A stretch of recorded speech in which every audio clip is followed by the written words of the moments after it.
Mau dengar asal mula saya menyukai yoga? Sini. Jadi, itu terjadi sekitar saya umur 35 tahun. Saya mulai untuk belajar melakukan yoga karena ada kendala sakit haid. Pada saat itu, saya baca-baca referensi, yoga bisa menjadi alternatif buat kita kendala sakit haid. Itu yang pertama.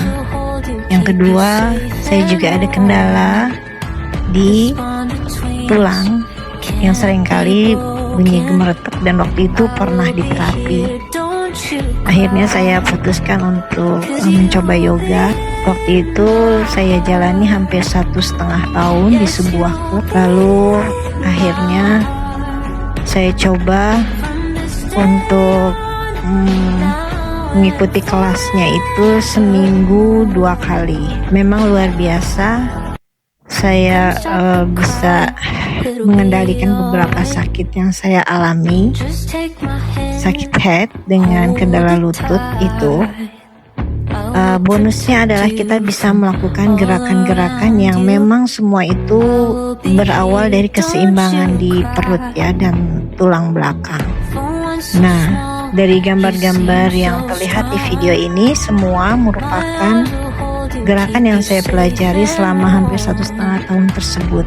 Kemudian di ujung 1,5 tahun saya bingung mau ikut apa nih teman-teman.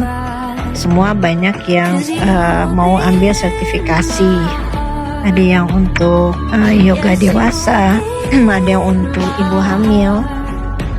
Tapi kemudian saya pilihannya saya mau ikut sertifikasi untuk yoga anak, khususnya anak usia dini. Waktu itu saya ngambilnya di daerah Kemang. Pelatihannya kurang lebih 2 hari berturut-turut itu dengan instrukturnya dari luar. Nah kemudian jadi sebenarnya gerakan yoga pada anak itu hampir persis seperti yang tertuang di gambar, tapi kemudian dideskripsikannya menjadi alam sekitar, misalkan gunung, kemudian binatang seperti jerapah, ataupun bisa juga posisi duduk di kursi. Semuanya diimajinasikan dalam bentuk gerakan-gerakan di sekitar anak, kebutuhan anak. Nah, gerakan yoga ini kemudian biasanya dipadukan dengan cerita. Jadi anak-anak itu kan senang sekali ya usia dini itu mendengarkan cerita. Jadi dengan mendengarkan cerita sambil bergerak secara fisik itu luar biasa menyenangkan bagi anak-anak. Boleh nanti kapan-kapan saya akan share sedikit spill tentang yoga anak ini. Jadi untuk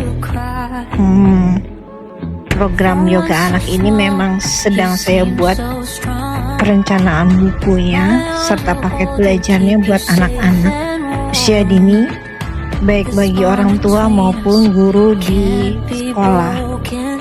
Saya berharap agar guru terinspirasi bahwa gerakan-gerakan olahraga itu sangat menyenangkan kalau sudah mencontoh.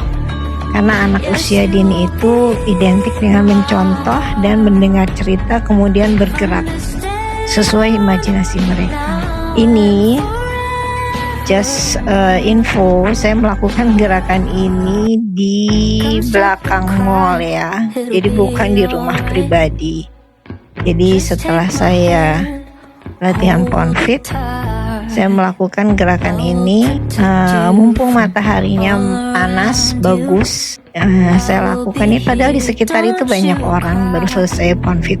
PONFitnya itu mayoritas perempuan yang ikut ya, di wilayah Tangsel, Tangerang Selatan, Serpong. Gerakan-gerakan ini yang biasanya saya lakukan di rumah kalau sedang yoga seorang diri. Jadi dari mulai kepala, tangan, badan, dan kaki itu biasanya saya lakukan semua ini. Enak, badan jadi lentur, sangat lentur, nyaman. Kemudian gak sakit-sakit badannya, terutama kita kalau udah di usia menjelang 50 ini sakit-sakit badan itu pasti sudah jadi bagian makanan sehari-hari. Tapi saya merasa kalau kita rajin bergerak ya dengan nafas yang teratur, termasuk dengan yoga ini, manfaatnya luar biasa. Bonusnya juga selain tidak sakit-sakit badan, pikiran kita menjadi fresh, enak makan, enak tidur. Mungkin bagi sebagian yang punya keluhan hampir sama dengan saya juga pasti akan merasakan manfaatnya. Jadi saran saya, yuk kita sama-sama mulai merutinkan kegiatan olah fisik kita di sela-sela kesibukan sebagai wanita yang berkarya di rumah maupun di luar rumah. Kemudian menjadikan olah fisik ini bagian dari lifestyle, habit, rutinitas kita keseharian. Tetap semangat untuk saling menginspirasi apapun kegiatan kita dan kesibukan kita. Mudah-mudahan video ini bisa menginspirasi semua wanita yang memiliki kesibukan di rumah maupun di luar rumah. Semangat!